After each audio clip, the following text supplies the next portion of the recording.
So that second question, just FYI from Greg Lehman, I'm refusing.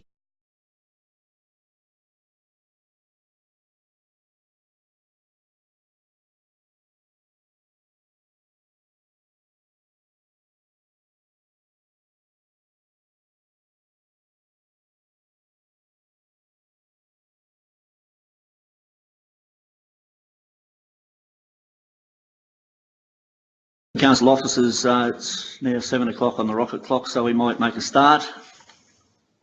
Welcome everyone to the ordinary council meeting of Wyndham City Council this Tuesday, 6th of February 2018. In the spirit of reconciliation, before we begin this meeting, I acknowledge the peoples of the Kulin Nation as the traditional owners of the land on which Wyndham is being built. We pay our respects to their elders, both past and present. If you could all stand for the opening prayer and welcome. We pray for guidance in the council decision making to achieve the best outcome for the people of Wyndham. Please be seated. I would like to welcome members of the gallery, press, councillors and staff here tonight for the ordinary council meeting. And some of you may have seen the notices in the foyer, but for those of you who didn't, I would like to make you aware of the following. This meeting is being recorded and live streamed on the internet. The recording will be archived and made available on Council's website. Whilst all care has been taken to ensure that your privacy is maintained, please be aware that your presence may be recorded. Item 2 on the agenda tonight is apologies and requests for leave. Madam CEO, do we have any such items? No, Mr Mayor, not this evening. Thank you. Moving right along to item 3, declarations by councillors of disclosure of conflict of interest, conflicting personal interest in any item of the agenda tonight. Councillors, does anyone have? Councillor Marcus?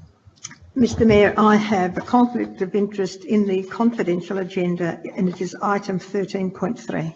Thank you, Councillor Marcus, and we'll note that for when we're in confidential.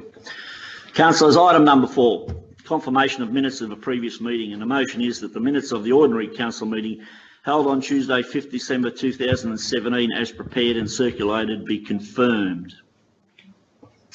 Councillor John Gibbons is a mover, Councillor Tony Hooper is a seconder. Any discussion, councillors? All those in favour? The motion is carried. Item 5, deputations and presentations are a nil. Item 6 is officers' reports. 6.1, petitions are a nil. 6.2, strategic reports are a nil. 6.3, 6.3.1, audit and risk management committee amended charter. The report commences on page 8. The recommendation is on page 9, and the attachments are on page 11 to 16. Councillors, can I have a mover, please? Councillor McElhaney, seconder, please. Councillor Khan. Councillors, any discussion? Councillor McElhaney. Thank you, Mr Mayor. I'd just like to say that all Victorian councils are required to establish under Section 139 of the Local Government Act 89 an Audit and Risk Committee, and I have to say it's probably one of the most important committees this council has, as it provides governance to fulfil our assurance and compliance responsibilities. It's also important to note this is an independent advisory board to council and is made up of a number of highly skilled independent people and 3 councillors from council. The amendments are in keeping with the good governance and strengthening of the committee going forward, so I will be supporting the recommendation. Thank you. Thank you, Councillor McElhaney. Councillor, is there any further discussion? Councillor Barlow. Thank you, Mr Mayor. I too would like to support the comments by Councillor McElhaney. While I was the Mayor last year, I was on this committee, and I agree with Councillor McElhaney that it's very important in the good running and good governance of this council. We work very closely with the independent auditors, and I believe that the chair of the Audit and Risk Management Committee is going to be finishing up later this year. And so I'd just publicly like to say that the 12 months that I spent on that committee, it was great to see professional people helping at this council actually look at what we're providing, the services, the way that we're providing them are up to a certain standard. And then I look forward, and hopefully when Gay moves on, we might have a farewell event for her, because she's done a great job in her time as the chair on that. So thank you. Thank you, Councillor Barlow. Councillor, is there any further discussion? No further discussion. I put the motion to the vote. All those in favour? Against? The motion is carried. Item 6.3.2, City Forest and Habitat Strategy. The report commences on page 17. Recommendation is on page 18, and the attachments are on pages 25 to 104. Councillor, can I have a mover, please? Councillor Marcus. Seconder, please. Councillor Hooper. Councillor Marcus. Thank you. Thank you, Mr. Mayor. There's been a lot of work done for this City Forest and Habitat Strategy, and I'm proud to speak on it tonight. The new Wyndham City Forest and Habitat Strategy sets the long-term vision and ambition for Wyndham to be a leader in enhancing our unique natural assets and increasing trees across all of our landscapes. The strategy has been developed through an extensive public consultation process that reached more than 1,500 people, and that is absolutely fantastic, but because we don't always get that many people coming, but the environment is a very, very important part of our city. Through this consultation, the community has reiterated its desire to increase trees in our landscapes and our streetscapes, which complements our current works and reserves upgrades and provides better protections for existing, and this one is very important, the significant trees and vegetation that we have in our city. With many people suggesting that the work is long overdue, and I have to agree with that. I have to agree that the maintenance on these beautiful old trees that we have in our city has not been maintained to what it should have been, but I can assure you the Environment Committee will be working very, very closely on making sure that we are up to date with everything that the residents have suggested has been long overdue. The strategy sets measurable targets in the short and long term for Council to focus its efforts on protecting these trees, as I've just said.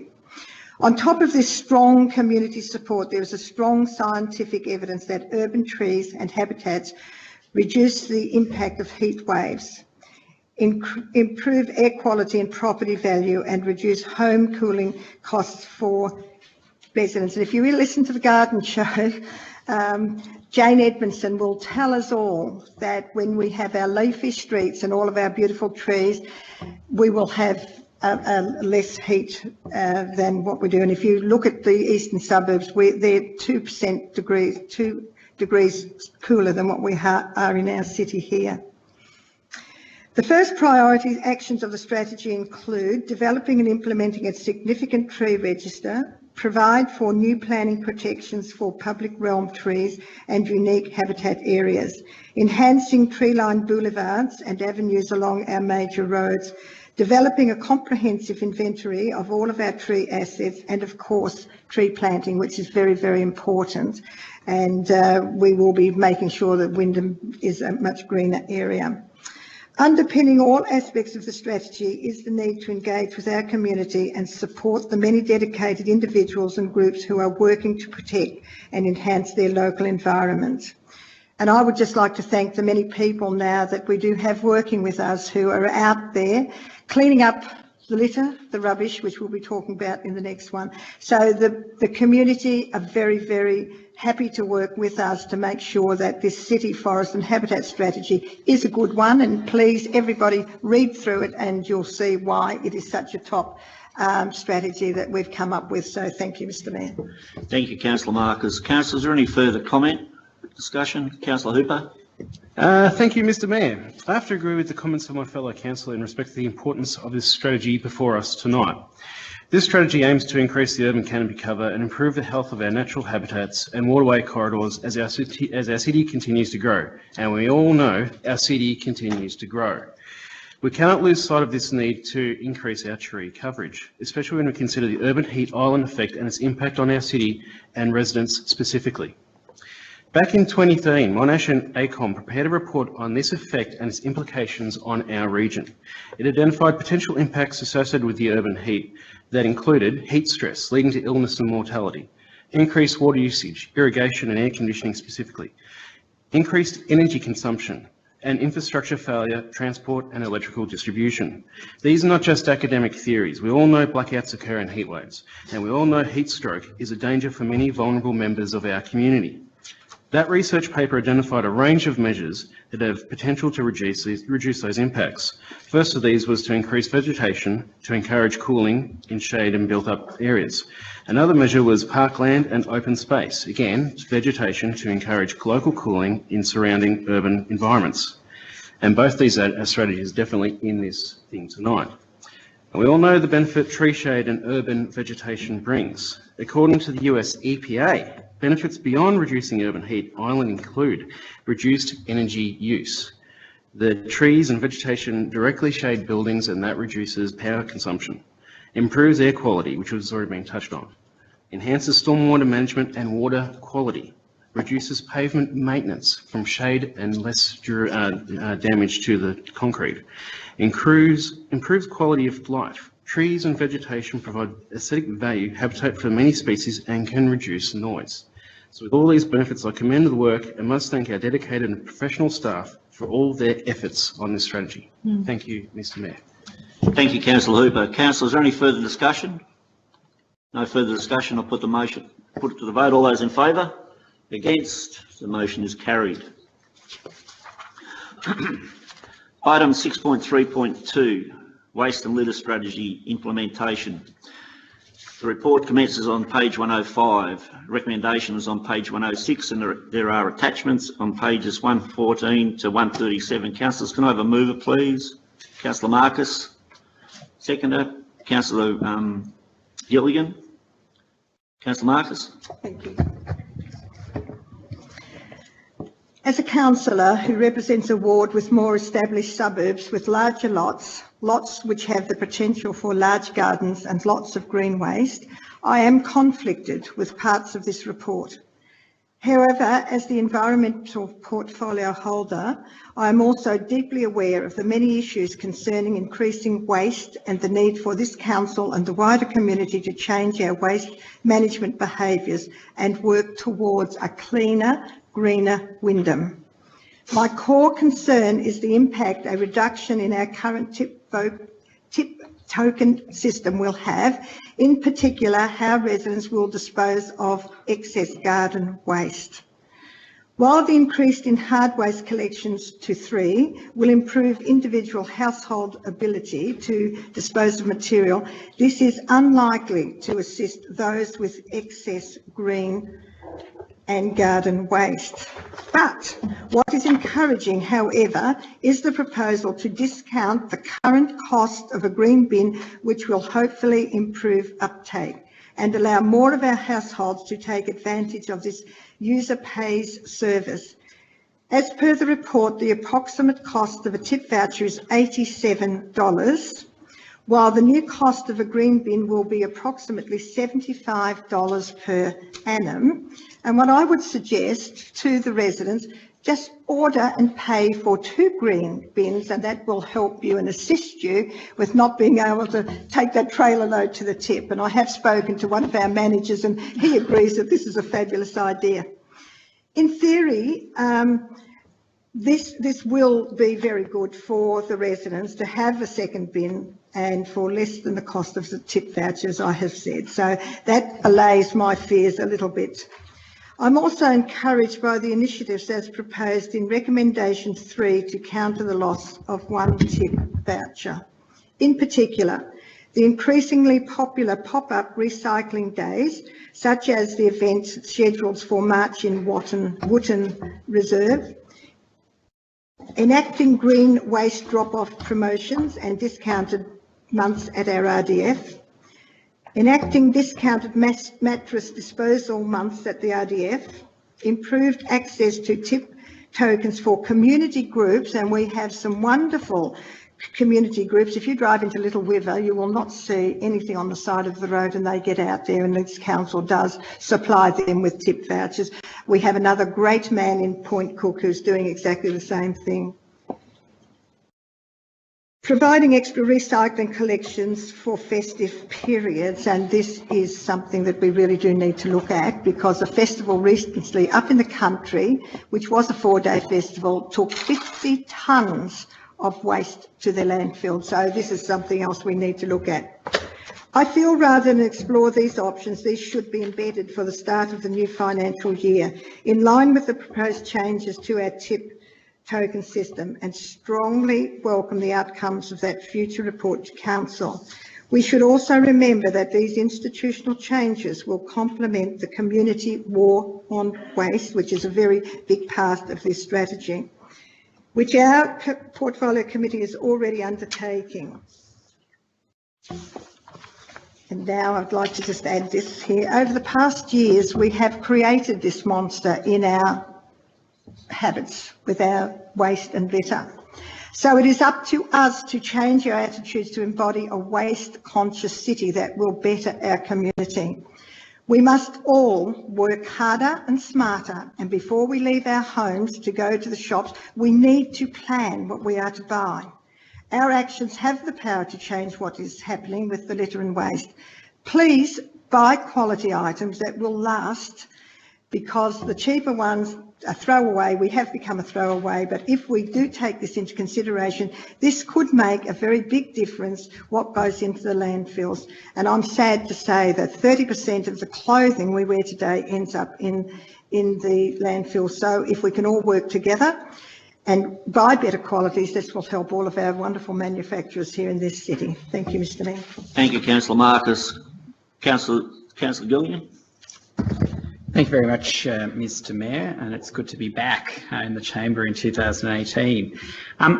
Just a couple of brief points I'll make on this. The first one is in relation to you, Mr. Mayor. I think you've done a tremendous job in prosecuting the need for green waste bins, in particular making sure that rental properties have access to that, and I commend you for the work that you've done on that. I know you've fought tremendously hard. When I was a resident prior to the election, you've worked on that for quite some time, so well done in prosecuting that. The next thing I want to say is that Tarneet residents, in my view, are big winners out of this strategy. They obviously consume a significant amount of hard waste collections, according to the statistics available to us, and it makes logical sense. Families, working families moving into these new developed suburbs, making sure that we assist them to reduce issues such as rubbish dumping, which costs council millions per annum, is an important measure that's introduced in this strategy. And I think it's a great result for those residents, and I certainly hope that they echo that in terms of the contributions that they may make in relation to their views on this strategy. The final point I'll make is around alternate energy, and it's certainly something that we're seeing being taken on by smaller landfill sites and is obviously discussed in relation to the waste and litter strategy. In the case of the City of Ballarat, they're seeking to progress this in terms of a public and private partnership, how they use their waste to generate the best outcome for their community. And it's also my view that we need to be looking forward in terms of the calibre of technology that exists and investing in that, making the brave calls, the right calls about that investment.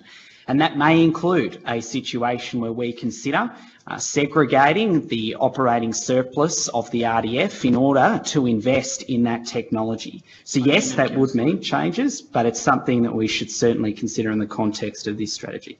So those are the 3 points I wanted to make. Thank you, Mr. Mayor. Thank you, Councillor.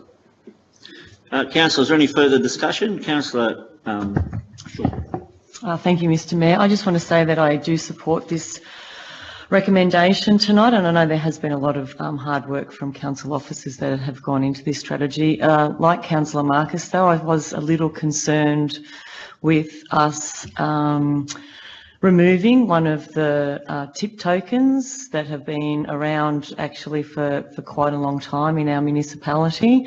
But I do think the increased hard waste opportunity and the subsidised green waste service hopefully does actually make up for that. I also do hope that residents do take up that opportunity to use the hard waste collection. Rubbish dumping is a huge issue in our municipality. I know it is in others as well, and I hope residents that do take the opportunity to use that service, because it costs our organisation, our council, a lot of money to actually clean up that. So, and certainly in some of the areas that it is dumped around parks and other places, that's not what we want to see for our municipality. So I do support this recommendation. Thank you. Thank you, Councillor Shaw. Councillors, any further? Councillor McElhaney. Thank you, Mr Mayor. I'd just like to further add to Councillor Marcus and Councillor Shaw. I think the recommendation over a number of discussions with councillors has been great. Compared with other municipalities in the area, I think we offer a lot, and while we're foregoing one tip voucher, we are, as they said, getting 3 hard wastes. We've taken into account the community not-for-profits. They'll have access to tip vouchers there. You've got the discounted mattress disposal months. You've got the green waste. I can honestly say I don't know of any other municipality that offers what we're offering. The fact that one tip voucher is going, we've had a decline in the tip tokens anyway, and even there's a 28% take up of the first tip token, and then the second one, I think it's only of the 28%, only 31% are taking up the second tip token. So I really think the decision, there's been a lot of discussion, but the value for money on your rates, I think it's a win-win for everybody in the city, including renters as well. So thank you, Mr Mayor. Councillor McElhaney. Councillor Barlow. Thank you, Mr Mayor. Look, I'll be supporting this motion, although it is a heavy heart that I see one of the tip tokens going. I can remember many years ago we used to have tip tokens, and the commissioners, when they came in, stopped them going out in the mid-90s. And one of the first things we did in 1997 when the councillors came back is that we reintroduced 2 tip tokens, and I know they are quite popular with people. They must be, because evidently a lot of people are buying them on eBay as well, or whatever it is. However, we all have to change the way that we look at how we deal with our waste. I will, having living in a townhouse, don't have a lot of green waste, but I will be ordering a green bin. It might take me a couple of months to fill it, but I will be getting one of those. And the 3 hard waste collections are a bonus. And in fact, I've been talking to family about this a little bit, and I suggested that if one of the family is going to need a hard waste collection, to make sure that they get on the family Facebook and tell everybody, because if you've got a broken chair at home, or you've got an old lawnmower that may not work anymore, you can always throw it in the boot of the car or in the back of the car, take it round to where the family member might be having the hard waste collection, and leave it on the front lawn as part of their disposal of hard waste. So people who actually who store things on an ongoing basis, have a chat to your neighbours, and have a, maybe even tell your neighbours in the street, saying, look, if you're having a hard waste collection, let me know, because I've got an old chair or an old, as I said before, an old lawnmower that could be thrown out, and then I can just leave that on your front lawn, and next time I have a hard waste collection, I'll let everybody know, and you can leave some of your rubbish with me. So, there are ways around it. So if there's 4 or 5 of you, that actually works out to, let's say if there's 5 of that, actually works out to 15 hard waste collections if you share it around. So I'll be looking at doing that, and more than likely use my tip token when I've got a trailer load, if I had a trailer. Thank you, Councillor Barlow. Councillors, is there any further discussion? Councillor Khan. Thank you, Mr Mayor.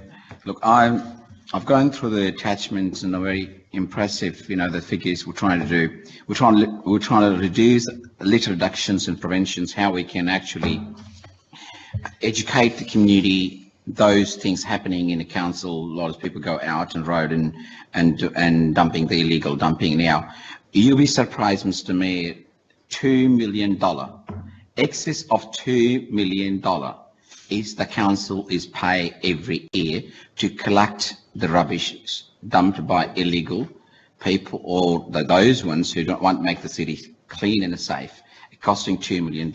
So there is a great attachment and which is described that, how we can take prevention, do education programs, and also though make sure now we educate our residents how they can reduce the illegal dumping which is being done on sideways and waterways. And you can see that now. I've witnessed, Mr. Mayor, I was on whatever south on a beach, Bailey Beach, and I saw that, some of those people after the Christmas they're dumping. And so this continue, just not in South Werribee, but across the whole city.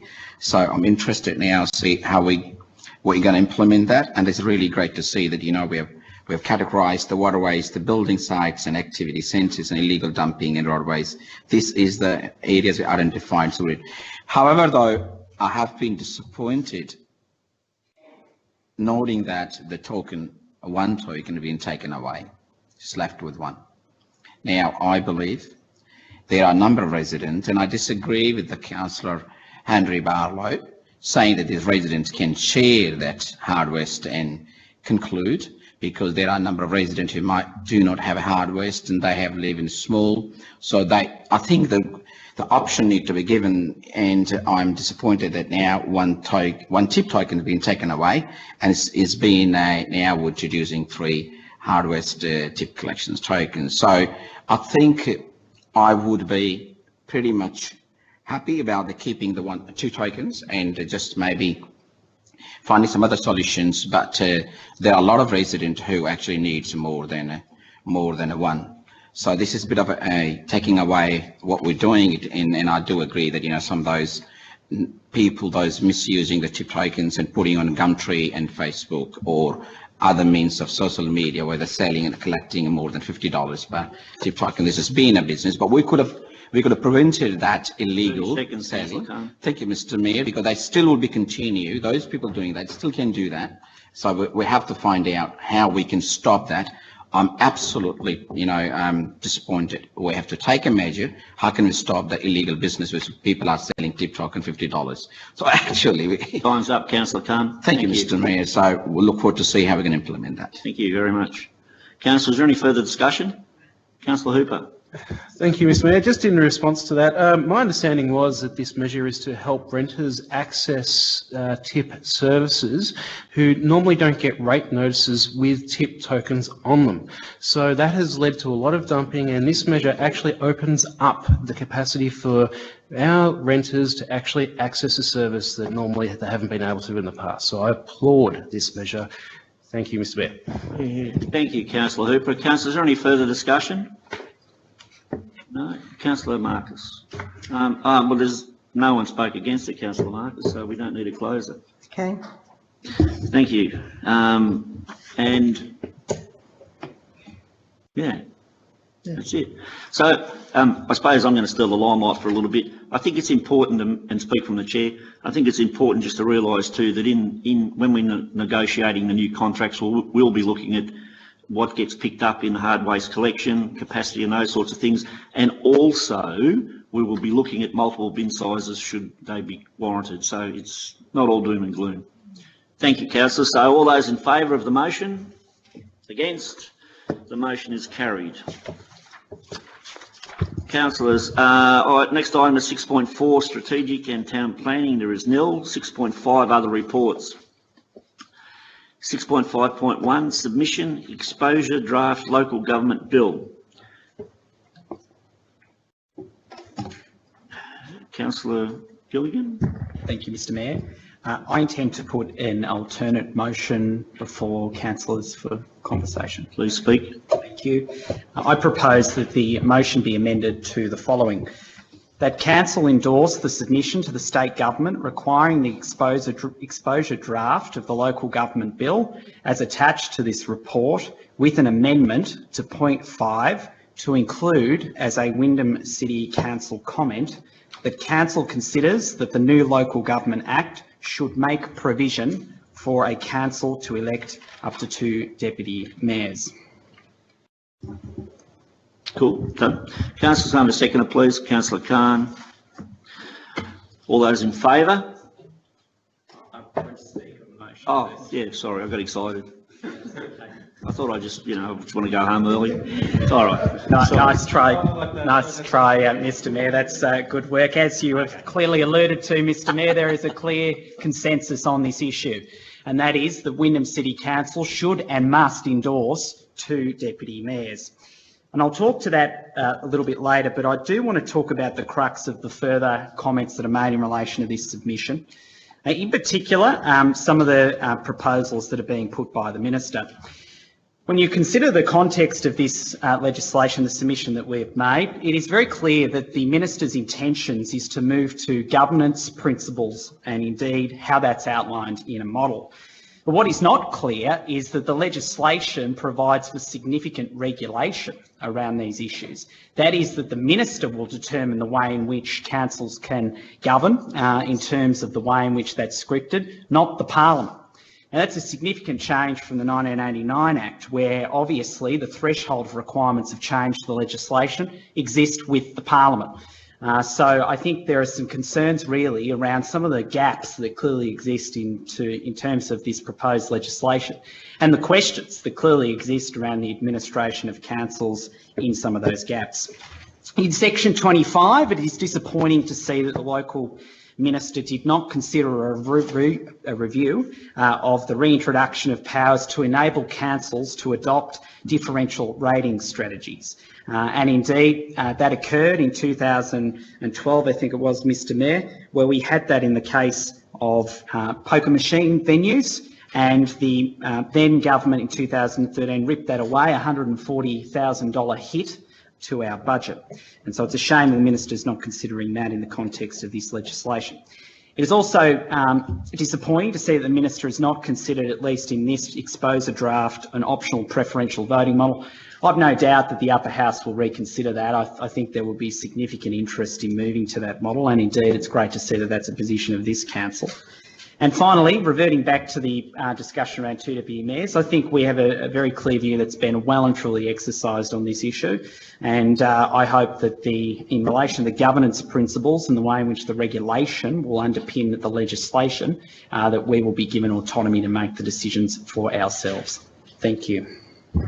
Thank you, Councillor Gilligan. Councillors, any further discussion? Are there any speakers against the motion? Are there any speakers for the motion? Against? Against. Councillor Barlow. Yeah, thank you, Mr Mayor. Interesting wording, should and must. In fact, I spent 12 months on the Local Government Ministers' Mayor's Advisory Panel, and there were people who worked on that before we came back on board in October 2016. A lot of work's gone into it. And this is the second time in my career on council that I've actually worked on the changing of the Local Government Act. Do I agree with everything that's in the draft bill? No, I don't. Do I agree with everything that's in the council's submission of the draft bill? No, I don't. What's very clear and has been left off the agenda is that we've just gone through a 28-day process.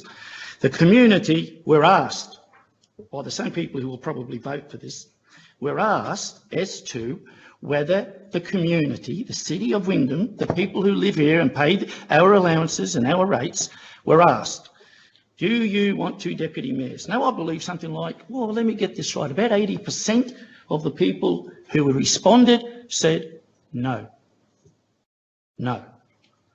We went through an expensive exercise, councillor officer time, and we're going to send this through to the Minister that we want 2 deputy mayors. It'll be interesting to see what other councils say, and we'll know more when the submissions close on the 28th of February. But What about Mr. Mayor? Yeah, what's Point of order, please, Councillor Khan. Wait a minute. Councillor Khan, you need to have it out, please, if you could tell me. Statement that are likely to be mislead or a deceptive person because the consultation will be extended is going to 23rd of March. This. Oh, okay. Oh. Is it moved to the 23rd of March? Oh, well, thank you for correcting me there. Thank you, Mr. Barlow.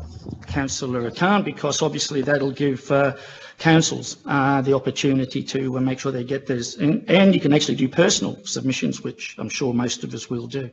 However, the committee, the group that was organised, the council officers have done the consultation. The consultation shows 80% of the people who took the time out to contact us said no, and yet here we sit. Thank you, Councillor Barlow. Now I'll ask for a speaker for the motion, please. Councillor Khan. Thank you, Mr. Mayor. Look, I have to like to say that, I have great interest to see that this draft entire Local Government Act has been put forward for the review. And I'd like to say that, my fellow councillor Henry Barlow have worked really hard because he was listed, obviously, to review and work on a panel. So I do agree with what he said that, there's a lot of discussion went and not necessarily every discussion have to come through. The number of things here were put forward for the review, I'm really impressed the way it talks about now the councillors cannot suspend a councillor.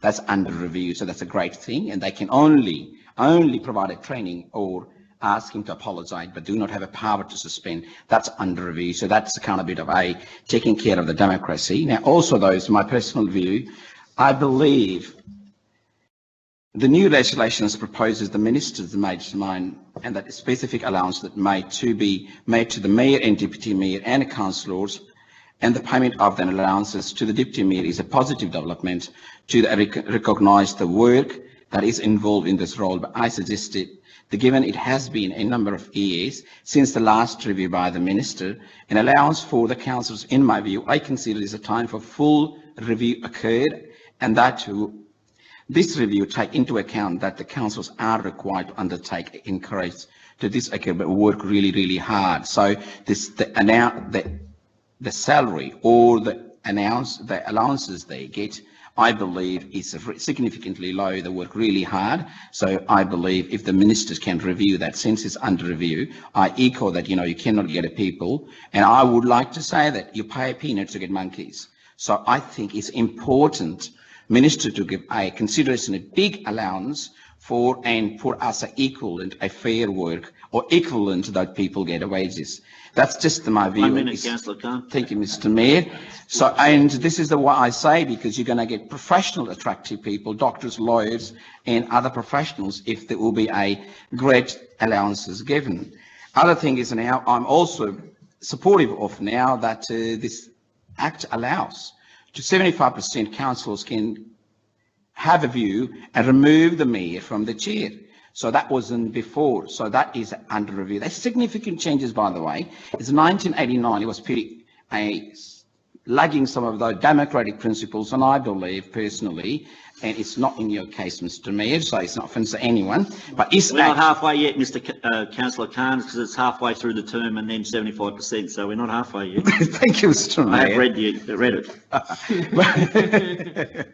Thank you, Mr. Mayor. But this is just the mechanism, and it is what a great strength we're bringing to Victoria State. It doesn't apply to us, it applies to everybody. We're making it democratic. Councillor Khan, can you finish, please? Thank you, Mr. Mayor. I will be supporting and look forward to see that 23rd of March is the last day. Please don't forget to put forward your submission if you have missed out. Thank you, Councillor Khan. Councillor, is there any further speakers against? Councillor McElhaney. Against? What I'd like to say is you may think that Councillor Khan may think you pay peanuts, you get monkeys. Well, I can say I'm a qualified accountant. Okay, I'd like to, and not a monkey. I'd just like to applaud the government. There's a couple of things in the new rules that will come out, and I'm particularly applauding these in this area because it'll make people more accountable, transparent, and it'll bring good governance. The new rules relate to material conflict, failure to disclose and step aside will be a criminal offence in the future.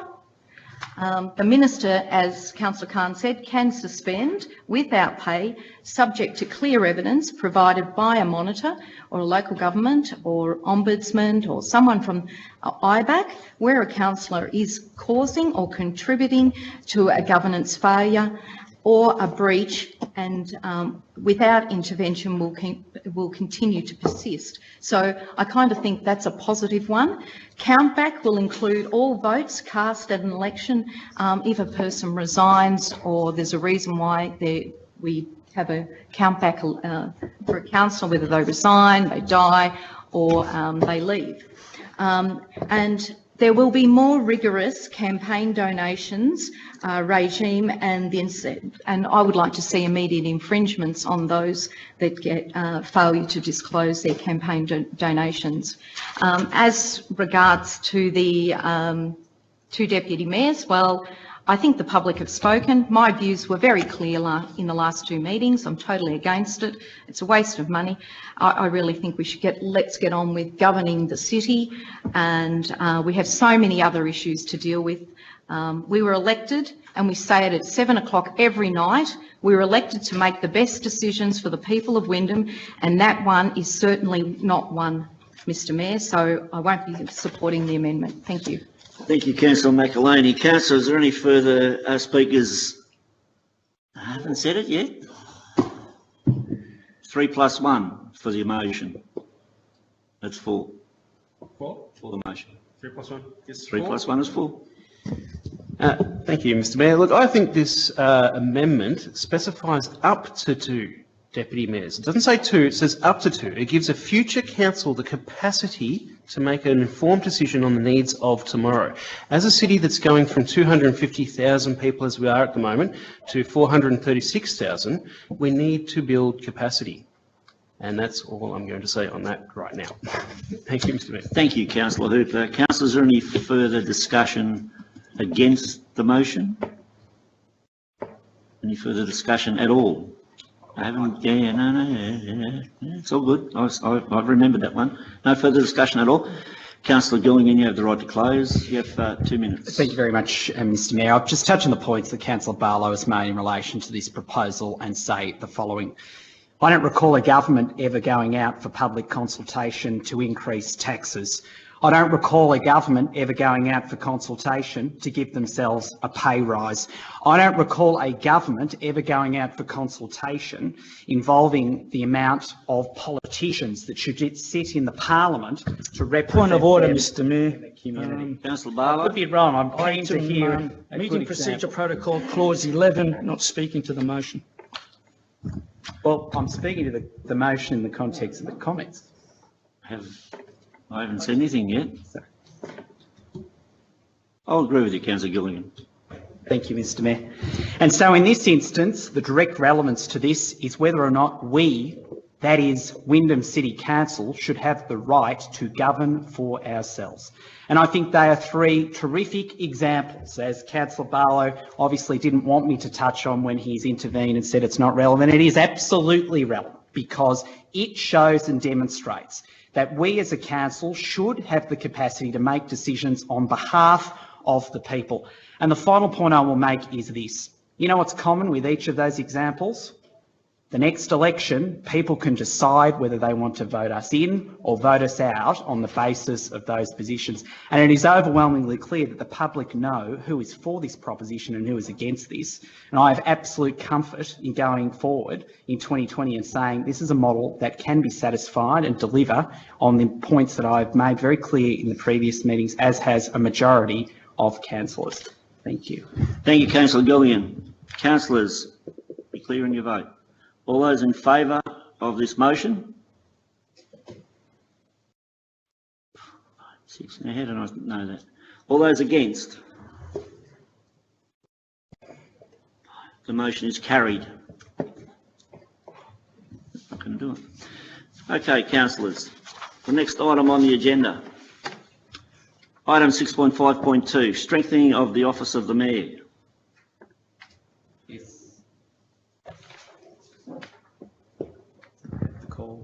You have the call. Thank you, Mr Mayor. I intend to also put an alternative motion to this particular report, and it is as follows. One, that Council notes that a 28-day community consultation process regarding the election of up to 2 deputy mayors and a change to the method of the election of the mayor has been conducted in accordance with the Council resolution dated the 5th of December 2017. 2, that we revisit the issues of the election of 2 deputy mayors and a change to the method of the election of the mayor after the enactment of the new Local Government Act. And 3, we call on the Honourable Marlene Kairouz, the Minister for Local Government, to support the proposition in the new Local Government Act to include provisions for a council to be able to elect up to 2 deputy mayors. Thank you, Councillor Gilligan. I haven't asked yet. Councillors, do I have a seconder? Councillor Khan. All those in favour? Oh, I did that before, didn't I? Yeah. You want to speak? Sorry. Look, I won't say anything. I think that enough's been said. Thank you. Thank you. Any further speakers? Yep, I'll speak. Councillor Shaw. Thank you, Mr Mayor. I am glad to see some common sense has prevailed in the form of the proposed amendments to wait to revisit the proposal after the enactment of a new Local Government Act by the State Government, which is expected over the coming months.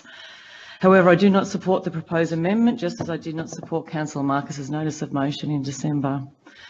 I do not believe we need a second deputy mayor or why we need to change the method of the election of the mayor. According to the community engagement results on pages 159 and 160, it seems the community agree.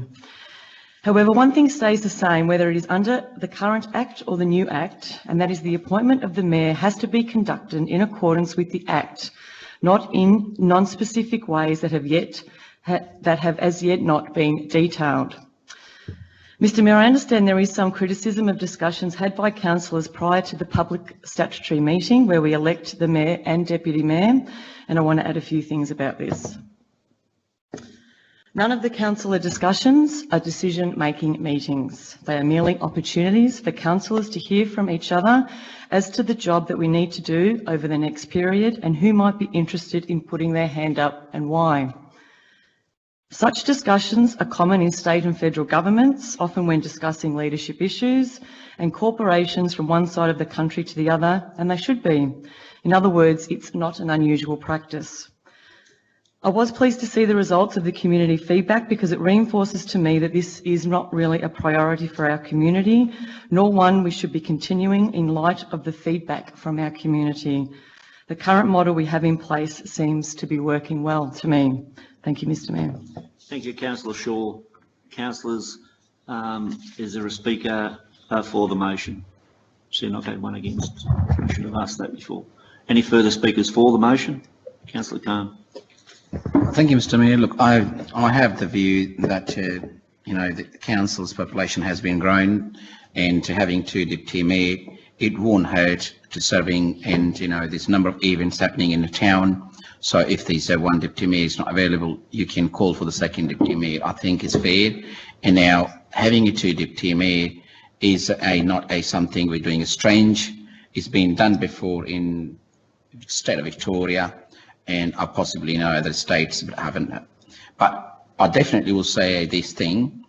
I have particularly, you know, spoken with the multicultural groups, and they're very supportive of it. They love it. They say that, you know, because cities are growing now, and mayor's only got 8 hours in a day, and the deputy mayor, I think, is the 3rd person having, you know, and just going out and event and listening to the community and sort of attending functions. I think that's what they're looking for, their constituents. And I think also, though, I think we should be proud we're setting up a new initiatives, and this is just the 4, you know, and community have said that, you know, which is to express their views, but as you can see that, you know, it is a very small number who have responded to the consultation, and it's not a true reflection of it. So I still believe that a lot of people left out due to the, you know, number of regions, because there was a, you know, the holidays period and things like that. But again, we do take now note that, you know, the number of people have expressed they do not want 2 deputy mayors, but but I think this is something, strong decisions councillors need to make, and I'm proud to be supporting my fellow councillors supported previously this motion and supporting today, and I'll ask other councillors to please be brave and take initiatives. It's not something we're doing is strange. Thank you, Mr. Mayor. Thank you, Councillor Khan. Councillors, any speakers against? Councillor Gibbons had his hand up. Just through you, Mr. Mayor, to Councillor Khan. Could Councillor Khan indicate to me which councils he believes there are 2 deputy mayors? Thank you. Shall I reply? Well, we're actually, past the toing and froing of questions, but it's Casey. One. Councillor Gibbons. Is that, are you finished? Oh, just asking. Yeah. Yeah, could he just indicate to me and to the rest of the council which council he believes has 2 deputy mayors? No, He said it before. As I suggested, we've gone through the questions. We're past that, so and I've answered it on his behalf. Councillors, any further speakers for the motion? Against. Any further speakers at all? Councillor McAloney. I'd just like to make the comment, I'm against the motion tonight. This council has, in 17-18, $133 million worth of capital works projects. We're a $3 billion business and we have over $500 million worth of revenue, and we're sitting here discussing about 2 deputy mayors. That's all I'll say. Thank you. Point of order, Mr. Mayor. Councillor Khan, please quote your point of order. Not speaking to the motion. She's speaking against the motion, Councillor Khan, so it's denied. I thought it's irrelevant to the Councillor motion. Khan, you're finished. Thank you. Now, no further discussion? Have you not? Discussion. Councillor Bardo, I've forgotten that you hadn't spoken, so Thank please. you. 23 million people. That's how many people are in Australia. 1 Prime Minister, 1 Deputy Prime Minister. They traverse the whole country. They don't need more than 1 Deputy Prime Minister to do the job.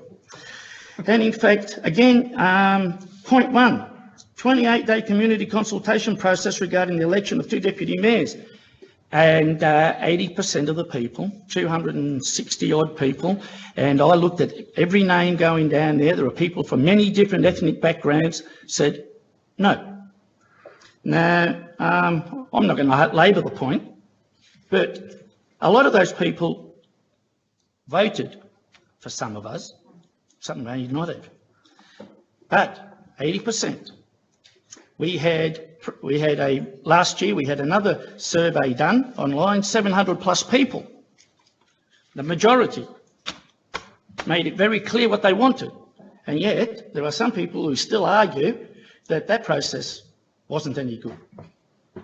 I suggest that we've done what was asked for us back in December. We've done it.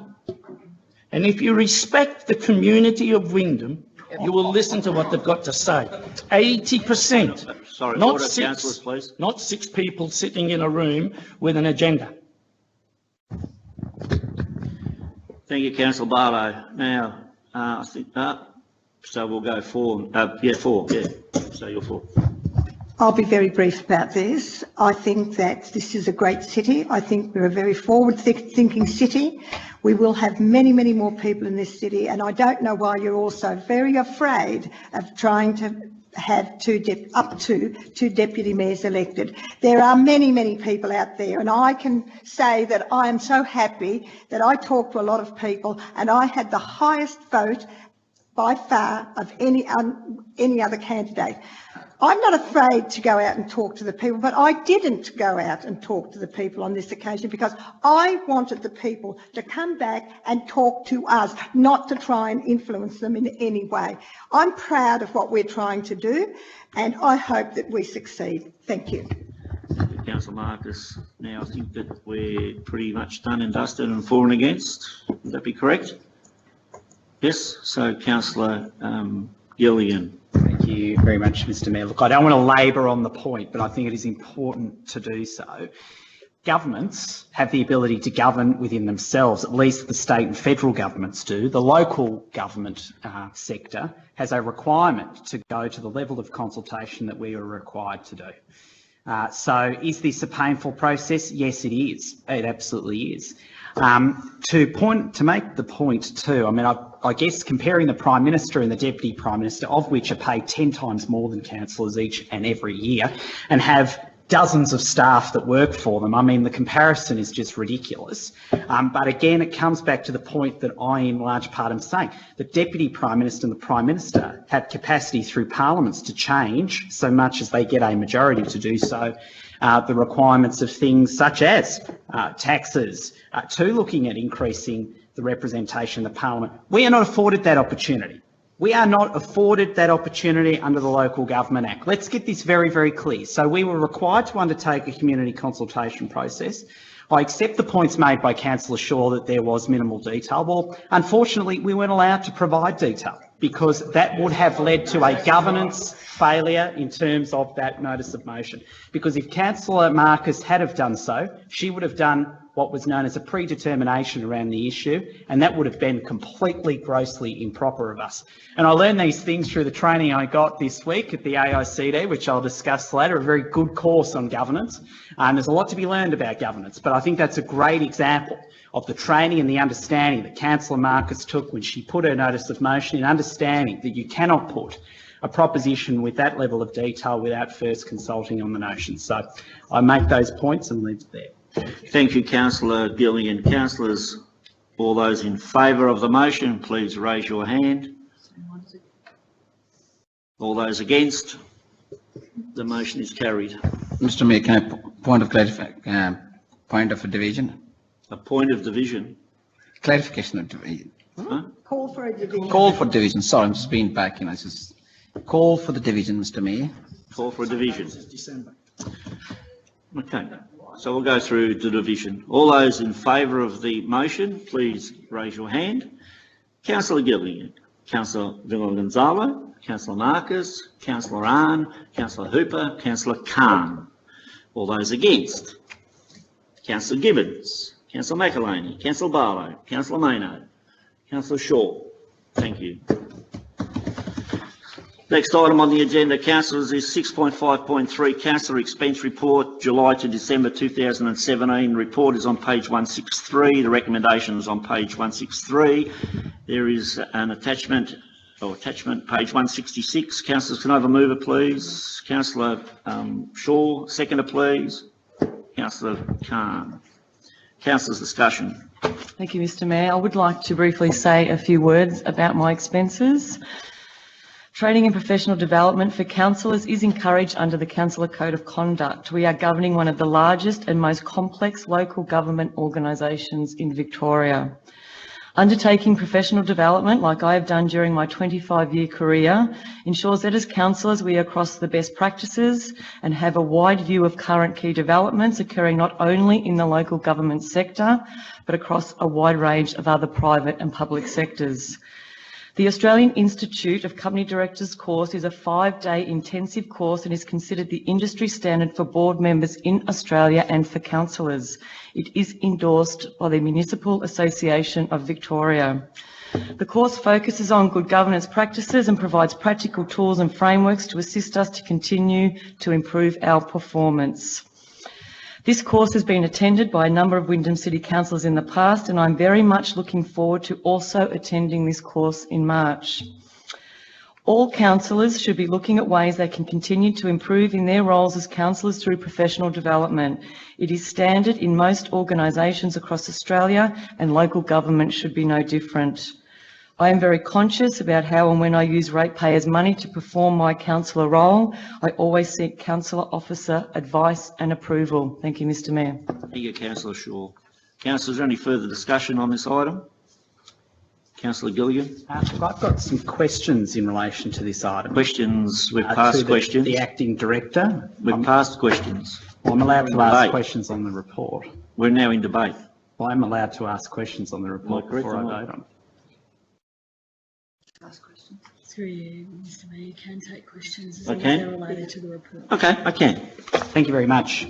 My question is as follows to the Acting Director of Governance. Can you please confirm that due to the Barcelona trip, there was an extension of the mayoral statutory election by 1 week arising from the decision of the then mayor that the mayoral allowance would be paid between the periods of the 15th and the 22nd of November. And if that is the case, can you please advise the total mayoral allowance provided to Councillor Barlow for the period arising from that extension of that mayoral term?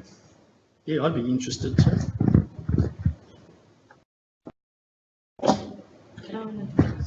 So through you, Mr Mayor, given that it's actually a report that's tabled in the chamber, we will need to try and answer the question. I'm not in a position to guarantee we'll have the details, so there may be elements of that question that we'll need to take on notice, but I will pass that through you, Mr Mayor, to our Acting Manager Corporate Affairs, Celia Robinson, for a response. Yes, Mr Mayor, I can confirm that the mayoral allowance was paid during the period of the Congress when Councillor Barlow and Councillor Ahn went to Barcelona. I just need to do a quick calculation of the figures, if I can. So through you, Mr Mayor, I'd suggest that we actually take that on notice, just because I'm not sure calculating it here is necessarily appropriate. Okay. So if with Mr Mayor, your indulgence, we might seek approval to take that offline and provide that advice.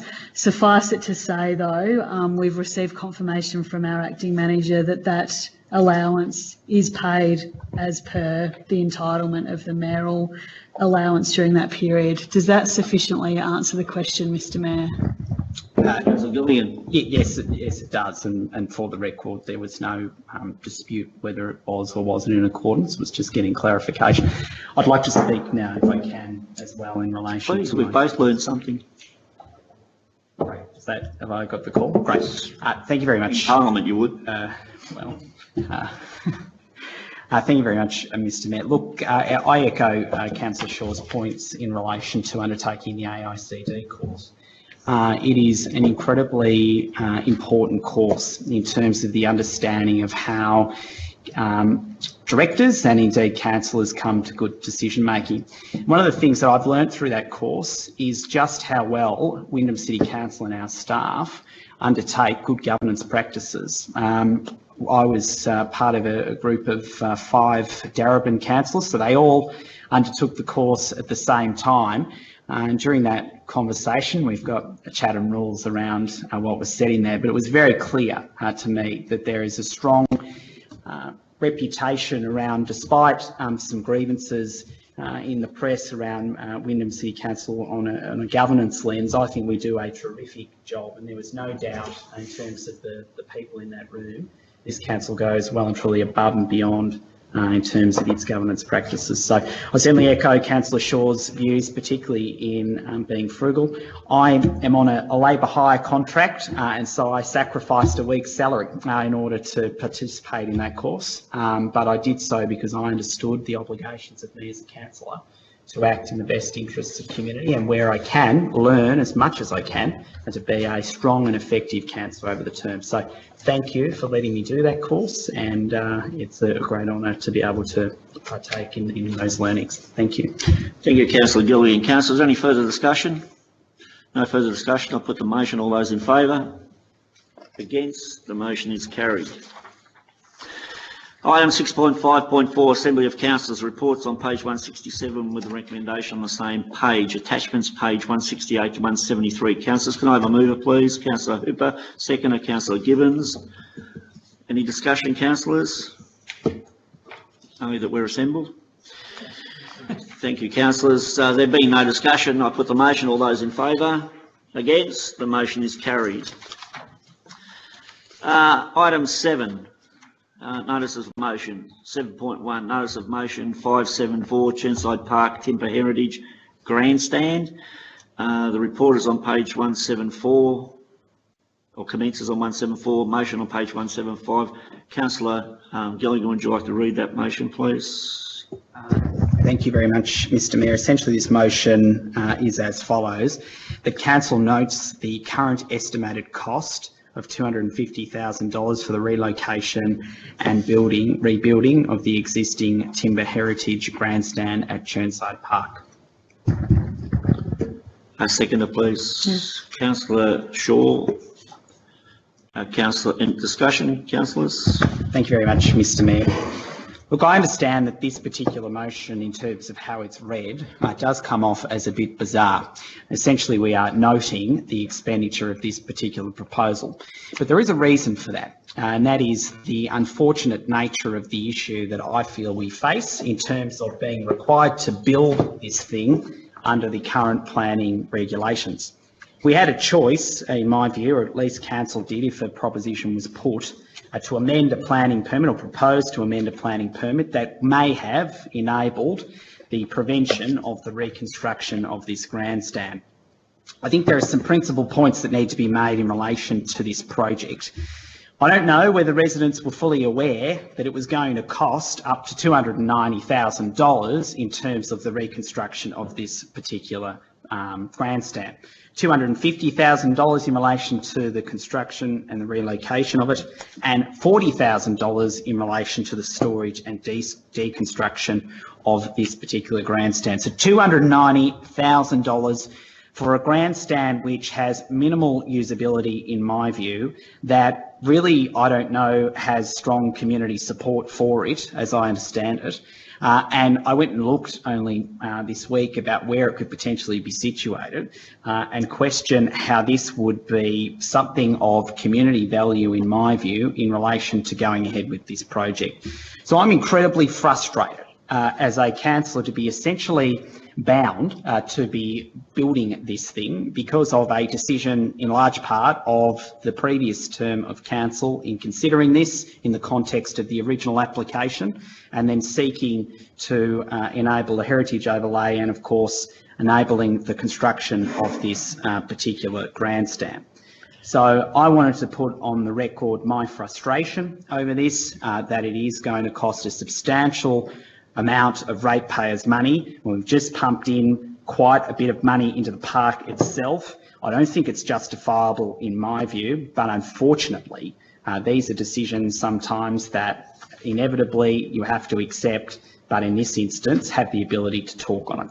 And I think that's what this notice of motion enables me to do. And as Councillor Shaw has seconded, I'm sure she'll have her time to say things on this as well, but it's certainly something that I think we reflect on in terms of future applications, at least I will, about the due diligence around the costing element of these projects and whether or not they are going to be perceived to be of good value to the broader community. Thank you.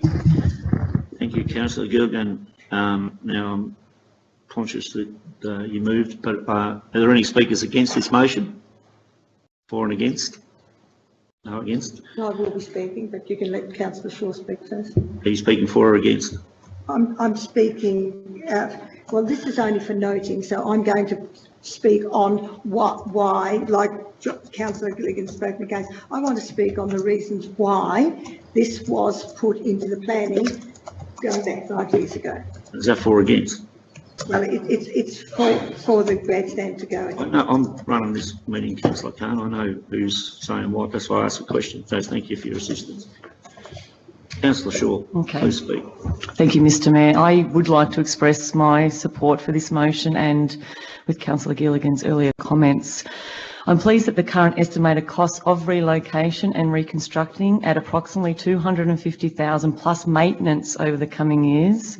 Timber grandstand is now being reported to the community. I am a firm believer in transparency of these types of issues. If this notice of motion did not come into the chamber, we may not have had the opportunity to discuss in more detail, as it would have continued through the planning process as per the motion passed in January 2016.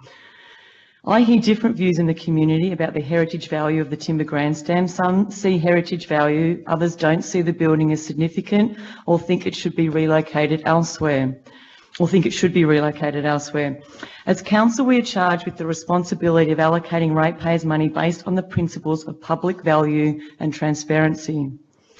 As I understand it, when the building is reconstructed, it will not be accessible to people with the disability and mobility issues. This is a concern for me as the holder of the family-friendly city portfolio. I'm also concerned that this building won't be used and enjoyed by the whole community, that it will become a museum piece next to our brand new $12 million facility at Chirnside Park. The most successful heritage projects are those that both respect and retain buildings' heritage significance, but provide value for the community. Heritage buildings should be dynamic and should be used by the community. As a decision maker, you have to be careful to not be too arrogant because you have the benefit of hindsight. Having said this, I'm convinced there are many important lessons for us as a council to learn. What this issue says to me is that greater leadership is required by council in management of heritage assets. Rigorous upfront planning for Chirnside Park is being undertaken this year to provide an important framework for managing the site and how it will connect our CBD and the new Wyndham Park for our community. I'm pleased that this council will now commence this important piece of work and can focus on developing a Chirnside Park master plan, one I have supported, and that council will continue to work with user groups in the community to help realise the vision for this important community space. While on the subject of master planning at Chirnside Park, I will be advocating on behalf of the Werribee Cricket Club to ensure they are given the facilities they require at this site, including the improvement of their current facilities to a standard that is expected for our club that plays in sub-district cricket and has been part of our community since the 1960s. There are improvements that need to be done to the club's cricket facilities while the master planning work and then decision making takes place over the next 12 to 24 months. Thank you, Mr. Mayor. Thank you, Councillor Shaw. Councillors, are there any further speakers for this motion or against this motion? So you are against, Councillor Hamarkis? No. So you should, are you against it or not? I want to speak on why this, no, let me speak please, Councillor Mona. I've asked you a question. I'm not for this motion. So you're against it? Yes. So when I asked you before, all right, you should have indicated that you're against it. Please don't speak to me in this manner. If I can correct you, Councillor Marcus, it is my role to ask councillors to speak either for or against. And I was asking if there was anyone to speak against, and that is my right and my role, and I will continue to do it. So if you wish to speak against the motion, please do so. Okay. I think this is so sad. We have so little heritage left in this city, and this, I did not vote on this because I believed I had a conflict of interest going back when it was decided upon. But I have now had legal advice that I did not have a conflict of interest. So I want to speak on this and say that, you know, if we continue down this path that we don't want heritage, it's a pretty sad situation. The cost of the deconstruction, storage and relocation of the timber grandstand may be considered a significant capital investment by the council, but this matter dates back to the early discussions regarding the planning issues of the new facility to be built at Chirnside Park, which is now almost complete. The original planning permit stated clearly that the timber grandstand was to be relocated and repaired, with associated documentation to be supplied to the responsible authority and to the satisfaction of the responsible authority. This was clear to all residents right from the beginning if they followed what we were doing at Chirnside Park. So I'd like to give you a brief overview of the grandstand that was built by many of our forefathers that actually wanted this here, and I think it's really important that you all listen. This heritage assessment of the grandstand is based on the criteria and framework set out in the Victorian Heritage Register criteria and threshold guidelines. Taking these into consideration, the grandstand has been deemed historical significant for the following themes. Because I won't have much time to talk, I can't go through what all those mean. Still got a minute and a half, so you're cool. Building towns, cities and the garden state, and this is what we're trying to do today, is what our forefathers did back in 1922 and 23. Building community life, shaping cultural and creative life. The construction of the grandstand was part of the above plans, and that's why I can't talk more on what those themes mean. The construction of the grandstand was part of the above plans, and to achieve their project, the Werribee Progress Association partnered with the Shire Council, Returned Soldiers Association, Agricultural Society, the Brass Band and the Citizens Association went out and worked so hard to raise the money, and I think it was £571. So in those days, probably that was a lot of money. This grandstand has local social significance as a tangible reminder of the 95 years of sporting spectacularship and, in turn, the civic pride and the social connectedness. I have many people talking to me also, and 30 seconds, Councillor Marcus. How many? 30 seconds. Thank you. And many people say to us that we do not treasure our heritage buildings that we have here. For goodness sake, let's treasure it. Okay, it's planned, it's going to happen, and I certainly will be happy to see the grandstand come back to life in its surroundings, which will take place along with the heritage trees that I'm also very concerned about that are in Chirnside Park, that probably not many of you would know that they're actually there. We cannot afford to lose more of our history and heritage, and that's why I'm so proud to talk on this grandstand. Thank you, Councillor Marcus. Councillors, please indicate clearly. Oh, I beg your pardon. Any further speakers? Councillor Barlow. Thank you, Mr Mayor. Look, I support what Councillor Shaw and Gilligan are bringing this up, and it's good that we're open and transparent about how much things cost us, and the 250,000 plus to rebuild the grandstand is now on the public record. And the community will make up their minds whether it's value for money or not. However, I've heard different views, and around the traps, I've had people come to speak to me, people who are members of the football club, people who aren't members of the football club but have lived here for 2 and 3 generations, and they have different views. Some see it as important, others don't see it as having much value.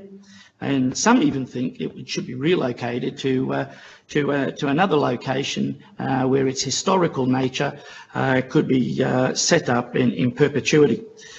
I'm also concerned that this building won't be used. Not many people, and I've been going to that ground since 1967. I've actually sat in the grandstand watching the football. There's not many people actually stand at either end of the ground there. For the number of people that attend the football there, it's usually down behind the southern goal, or they're all along the wings. And even on both sides where the scoreboard is, people stand along the wings. If it's built where we believe that the proposal may be, you're actually sitting almost behind the goals, and not many people like to sit behind the goals in Australian rules football. Soccer's a different story, but in football, most people, because of the length of the ground, prefer to be somewhere in the middle where they can watch both ends of the ground in unison. So, to me, as a heritage building, it needs to be used and to provide some sort of community or public value. I think we need to have a deeper look, personally, on how we manage our heritage assets. More broadly, I'm unsure as to whether we've actually got the balance right. I know when Ison House was demolished, it was a replica was rebuilt elsewhere, but I'm not aware of anybody visiting it now as an example of a heritage building that was built in Wyndham over 100 years ago. I look forward to the master planning of Chirnside Park. I think it's very important. There is a historic building along the river there that the angling club uses. I'd hate to see that knocked down and moved anywhere else. So I think it's important what happens at Chirnside Park to look after our 2 major sporting clubs in this municipality, and I think the residents' views about the precinct, which will be part of that study, is going to be very important. So thank you, Mr Mayor, for the thank you, Councillor Barlow. Councillor, is there any further speakers? Councillor Hooper. Thank you, Mr Mayor. Now, this motion discusses the cost of restoring the timber grandstand at Chirnside Park, a development that to date has cost $11,750,000. The amendment for the timber grandstand to be relocated and repaired was essentially to grant more time. But as noted in this motion, there have been additional costs flagged with this council, which we're highlighting through the motion. Meaning the community will benefit from the new pavilion, the football club, the cricket club, and the not-for-profits that operate out of the site. So the previous motion, that went through was fair, I guess, in the balance of things. But as background to that permit, a heritage overlay had been applied to the site, which specifically spelled out the grandstand as part of the overlay. Now, officers do recommend that the facility is rebuilt with some enhancements to allow community use. Something I say will be in keeping in the purposes of building the thing in the first place. But the added cost to rebuild it is a further frustration, and I support the sentiment of the room. Transfer Park will be hitting a $12 million level once this grandstand goes back up. And these costs would have or should have been known at the commencement of the project. And I find it challenging to accept that part of the initial project scope requires additional funding to cover off this known requirement that the council had set for itself. It is not a new expectation. It is not an unknown contingency. And again, it was a known requirement at the commencement of when the permit was first issued. But as I said, when the permit variation was discussed, I hope that quandaries such as this do not arise again. This motion states that the redevelopment of the Transfer Park represents a significant net community benefit, and I do agree with that. And by retaining the role of this grandstand in the community, at least some benefit will be given there. So I'm firmly of the belief that the grandstand does need to be rebuilt, especially in the context of the Nilex sign and the Corkman Irish pub issues that this city has gone through just recently. Completely different. But it's still a frustrating thing to note that $250,000 that should have been a known cost at the start of this project is being spent over and above what we've already spent already. Thank you, Mr. Mayor. Thank you, Councillor Hooper. Councillors, any further discussion? No, I know that. I haven't finished yet. Gee whiz. Councillor Khan. Thank you, Mr. Mayor. Look, I have to say that, you know, in 27th of January 2016, when Mr. Mayor, you was also on a council, and Councillor John Gibbons and some other councillors, including Councillor Heather Marcus, we looked at that planning permit very carefully. And now this is really grandstand to make a point. We are wasting $250,000 of taxpayers. I would like to say that yes, $250 plus $40,000 to reconstruct. Now, the question is here, we did a permit, we passed it, public know about it, and people have given significant feedback. This city take a great pride to say that we are protecting heritage, and we're building new buildings, those meet the current compliance, such as disability access, and furthermore, you know, the advancement we need in order to make Tuneside. And there was a $11.75 million project. So can I say that I disagree that it is hard to say that it's a $250,000 plus 40 is a wastage of money. I think we take a pride to spend that money and utilising that money the way we believe in 2016 in January, when we voted for that motion, when we voted for that contract. And I believe now, all councils were agreed, and we pass, obviously, in a way, the city will be take a pride. Now, I think a lot of people have sentimental values attached with this grant. And I'm a new migrant to the city, haven't been that as Councillor Henry Barlow been. But Barlow can sacrifice the grandstand, but if I would have born here or I've lived more here in this now, I would not let go of my values, because that carries the memories. And community, what community makes? It makes what would take a pride in the city. Councillor Khan, I've given a bit of leeway in all councillors speaking tonight. Let's just remember. Point of order. Let's just 5BC. Let's just remember the recommendation is to note exactly that we're right. spending $250,000. It's not about wasting or anything like that. It's noting. So can we all please just remember that? Yeah, thank you, Mr. Mayor. Now, Councillor Barlow.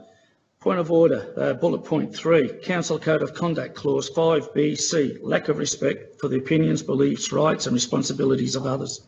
Thank you, Councillor Barlow. You're correct. Councillor Khan, will you keep your comments to the motion, please? Yeah, look, I take a great respect to that everyone's views. Now, my views is if I would like to keep this building, I will love to keep this building. And if that's going to cost, which is not $250,000, I'm happy to stand what we did in 2016 on 27th January, including your decisions. Khan, you have Thank you, 40 Mr. seconds. Done? Yep.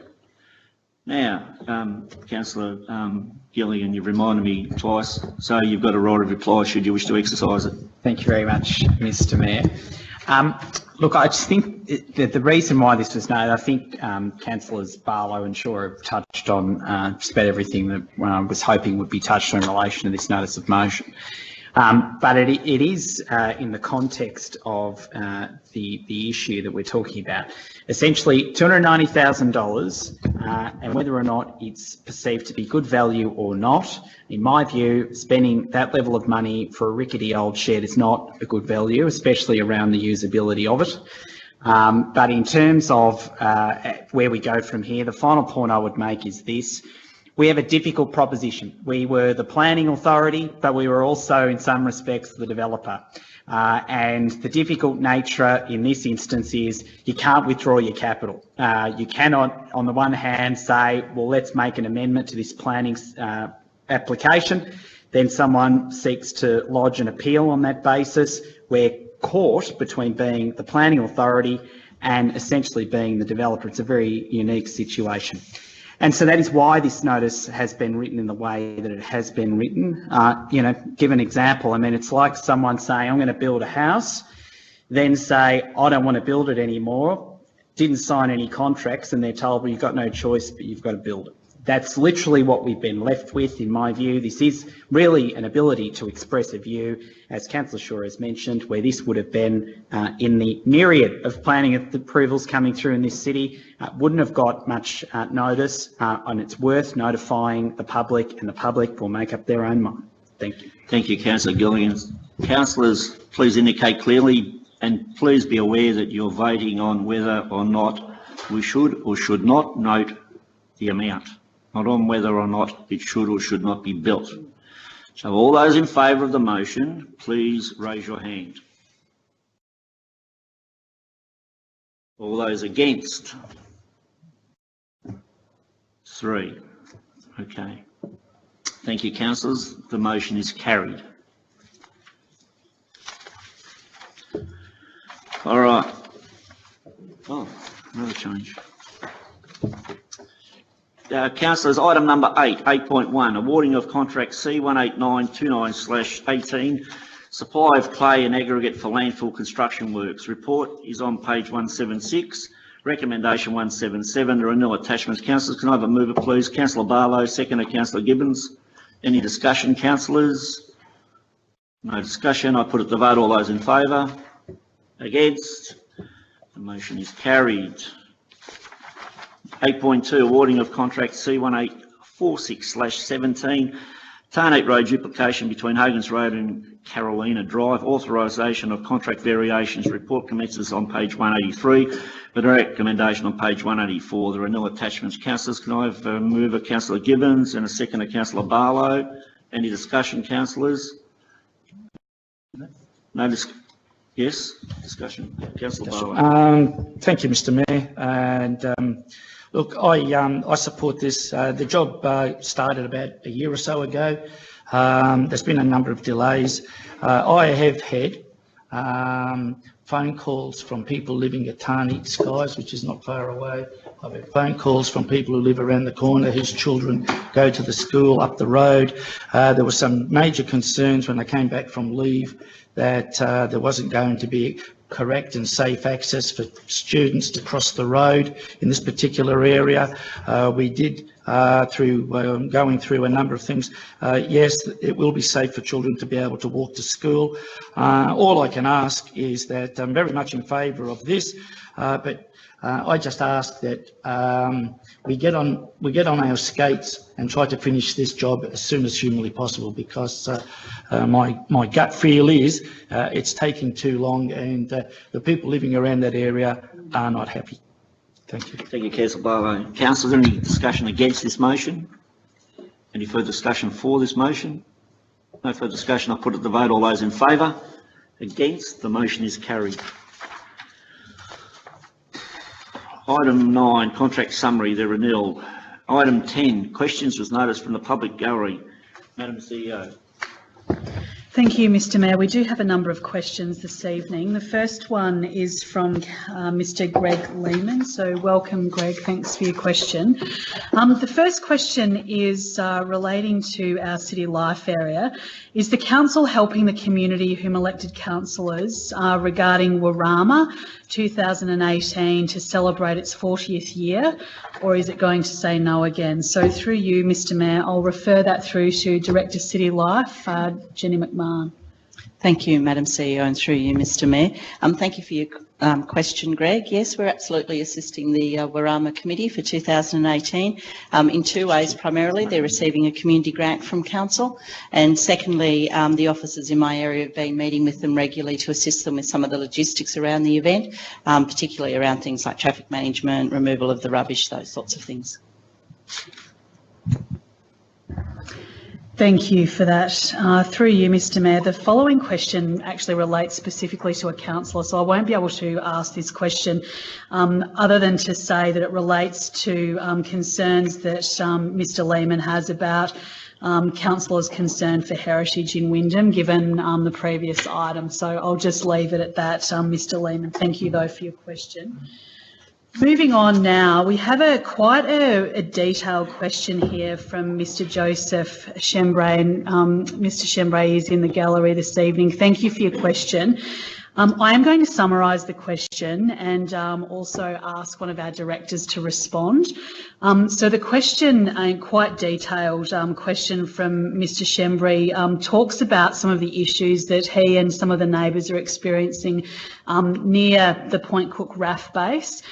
So the intent of the question asks about the flight paths to the Point Cook RAF base. We understand this is an issue also for the Department of Defence.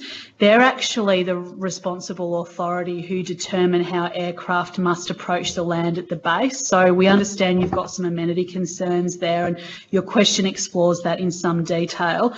Mr Mayor, I will ask our Director of City Operations to respond to this question, but also there may be elements of it that we need to take on notice and catch up with Mr Chembray offline to sort of work through your issues in more detail. But I will, in the interim, Mr Mayor, refer that question through to Mr Stephen Thorpe. Thank you, Madam CEO. Through you, Mr Mayor. So thank you for the question. I think in large part you have the answer from what in large part you probably have the answer that the flight paths are determined by the RAAF base, so it's really an issue for the Department of Defence, and I gather there's a long history to the flight paths that have been selected, and obviously it has implications for your land and your potential to develop it, but I think the suggestion that we meet is probably the best way for us to take this matter forward. Thank you, Mr Mayor. That was actually the last question for this evening. Thank you, Madam CEO. Councillors, item 11 on the agenda is Councillor Delegate reports. The report commences on page 188, recommendations on page 189, with attachments 190 to 206. Can I have a mover, please? Councillor Shaw, and seconder, Councillor Hooper. Speakers, Councillor Shaw. Yes, thank you, Mr Mayor. I do want to say a few words about the family-friendly city portfolio. Last year we launched our partnership with KidSafe, which aims to increase community awareness of unintentional childhood injuries and their prevention. We started our child car restraint checking days and have campaigns for not leaving children unattended in cars, driveway safety and backyard pool safety. But the main piece of work we've been doing over the last 12 months is our family-friendly city charter. This document outlines what it means to be a family-friendly city and outlines the principles and guidelines to inform how council and its partners work with and support families. It provides guidance for council staff, service providers and residents involved in co-designing and co-delivering services and infrastructure. It summarises a life course approach to integrated service and infrastructure planning, invites our stakeholder partners to work in this way and focuses on monitoring and evaluating priority actions under the city plan. It will be going out for community consultation soon. We believe it is the first of its kind in Victoria for local government. And while on the topics of family, I'm also pleased with the recent federal government announcement that they have extended kindergarten funding to 2019. We have been advocating for recurrent funding from the federal government for 4-year-old kinder so they can have 15 hours of kinder a week. Wyndham families have withstood 6 successive short-term agreements from the federal government to fund extra hours. While I welcome the news for funding until 2019, we will continue to call on both sides of politics to commit once and for all to ongoing funding for 15 hours of kindergarten per week, no matter which political party is in power. Wyndham is leading the way with this with our I Love Kinder campaign. Other Victorian councils have joined us, so please join us too. Our kids' futures are too important for this to be a political football every year. All of our kids should have access to this funding. Get involved. ilovekinder.org.au. Thank you, Mr Mayor. Thank you, Councillor Shaw. Councillors, any further speakers? Councillors wish to speak to their delegates' report. Councillor McElhaney. I'll just keep this quick, Mr Mayor. I'd just like to note that the Audit and Risk Management Committee are now submitting delegates' reports, so it's another form of transparency. We met on the 6th of December and it included internal audit reports, external audit reports, implementation of audit recommendations, reports relating to governance, legislative compliance, enterprise risk management, insurance and procurement reports. I also spoke on a conference that I went on in relation to IBAC, and for those that don't know what IBAC is, in relation to anti-corruption in public service, and I spent 10-15 minutes talking to the committee on some of the things that are happening out in the public sector, and it was well worth attending. Thank you. Thank you, Councillor McElhaney. Now, Councillor Hooper, I was remiss to see your hand go up. With your indulgence, it's not quite talking to the report, but it is talking about the importance of art. Is that okay? Yeah, it's been one of those nights, why not? All right. On Sunday, just last weekend, we had the luxury of going down to Avalon Airport and seeing a significant announcement for our city, where AirAsia was going to start flying out of Avalon by the end of the year. A significant announcement, and it was just something that I noted while the CEO of AirAsia was speaking about the benefits of the region. The very first thing he mentioned was art. And I've said before, and I'll say it again, art attracts entrepreneurs, entrepreneurs attract investment, investment brings jobs. There's a practical example of it in our region. Thank you, Mr Mayor. Thank you, Councillor Hooper. I'm so glad that I indulged you. Councillors, is there any? Councillor Gilligan. Thank you very much, Mr Mayor. I'm not going to speak on my report, but I just wanted to note something in relation to the Urban Futures portfolio, which I think is critical, particularly around the prioritisation of GAIC, which is the Growth Areas Infrastructure Contributions. It's great to see us continue to lead the way in this space. I know Councillor Khan will be doing some work in there with Kate Roffey on that, but something that really needs to be sharpened and absolutely drilled at the election year. It is completely, in my view, inappropriate for smaller projects for governments to raid that fund for those purposes. The fund was set up and designed in such a way for major infrastructure projects, whether it be the train stations that we need out in this particular municipality, etc. And the contribution that Wyndham City Council makes as a proportion inside the GAIC is very, very important for us in an election year. So it's great to see that's on the agenda of Urban Futures, and something that I know will be a big topic heading into the election. Thank you, Councillor Gilligan. Councillors, any further discussion? Councillor Gibbons. Thank you, Mr Mayor. We heard today from Justin Giddings, and he suggested that we write to Julie Bishop, and I'd like to move a formal motion that we do that. So now is not the time or place, Councillor Gibbons. Okay. But we take it. We'll note that you're doing it, and it is in our intention to do so. Thank you. Thank you, Councillor Gibbons. Councillors, any further discussion? Councillor Barlow, yeah, it almost went this way. Well, you've got to remember that I spent 12 months sitting there and saying nothing, so I've got to catch up in a hurry. On my portfolio, at the last meeting, I wasn't able to attend, so it was an apology. The reason for that was that I flew back from Barcelona about 2 o'clock in the morning and got got to bed about 3. And then later that day, I packed myself off to the NAGA conference down, I think it was around Narra, if I remember correctly. And the problem was it was a 3-day conference of the National Growth Areas Alliance, where councils came from all over Australia to come there and talk about a whole range of issues. So unfortunately, I wasn't able to come in because of there were items that had to be handled on that Monday evening. However, the council officers and there was Chris McCoy, Nicola Wright, Crystal Nadinas and Kylie Hayes-Lee, I believe, did a wonderful job in managing that committee meeting on the night. And I think to me, the most important item that came out of that is that we've got an action plan, and that the community representatives on that are actually providing feedback and working very diligently in making sure that we've got a very positive way forward.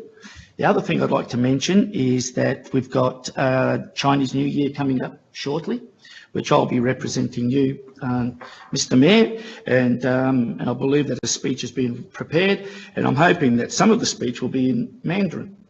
So that'll be something, when you talk about cultural diversity, I'm hoping to be able to say a few words in Mandarin. And I thought to myself, can that be any harder than learning and saying a few words in Vietnamese? And it's probably not. So I'm looking forward to. That will be certainly noted, Councillor Barlow. That would be. So I'm looking forward to that, and I can report back on that later on. But very happy with the way that the portfolio's going. Some very, very positive people in there, and I commend the community group that's working there with me. Thank you, Councillor Barlow. Now, councillors, any further discussion? I think Councillor Carney, yes. Thank you, Mr. Mayor. Look, some of the items were discussed there, as Councillor George Galina have mentioned. We were working on prioritisation of the growth area charter, which is a GAIC funding, and as he have said that strongly, I think it's a time for us to echo voice and tell the state government we paying millions of dollars in collection of the GAIC, and in returns they're not giving us back enough. So it's important now we can say that there's a time for us to give some money and they can utilise our infrastructure. And also though we discussed about that Quending PSP, which is out now, that will help the community to build a few more houses on the growing city and offer a different the livable lifestyle, you can say, or options now. So that's out for consultation, and process is under process. Now we also discussed about that housing neighbourhood character strategy, and that now has been gone through. So to me, there's a lot of things happening in urban future portfolio now. We just have to sort of wait and see how we can make the city more livable. Of course, Melbourne has been rated most livable city. I think we're part of that big pie, so we would love to see that we can offer affordable housing and a better planning in terms of the planning framework and how we can utilize that the urban growth, the area we have, and how we can look forward, do forward planning, a future planning that suits the modern city, that suits the smart city. Thank you, Mr. Mayor. Thank you, Councillor Khan. I suppose it's just important to clarify that council actually collects the GAIC. Sorry, it doesn't pay the GAIC, I should say. So that's actually paid, collected by the developers. Just so we're not paying the GAIC. Councillor, you already had a say. It's a question. A question. I've got a question on the GAIC. Now, from my understanding, it was used for fire resources going to the CFA? No, incorrect. No. Nope. Moving right along. Anyone else that wishes to speak? No. Done and dusted. So we've got to move in second. So all those in favour of the report? Almost forgot then. Against? The motion is carried. It's only 8:45. What are we up to? Item 12, urgent business. There is nil. Confidential business. Councillors, can we have a mover, please? Councillor Barlow. better. There it is, right there. You're supposed to do it. That pursuant to section 89-2 of the Local Government Act 1989, standing orders be suspended and this meeting of council to be closed to members of the public in order for council to discuss confidential business, Mr. Mayor. Thank you, Councillor Bardo. Councillors, I have a seconder, please. Councillor Khan. All those in favour? Against?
Meeting of council with regard to confidential minutes be adopted. None. All those, any discussion, councillors? No. All those in favour? Against? Motion is against. Motion is carried. Thank you very much.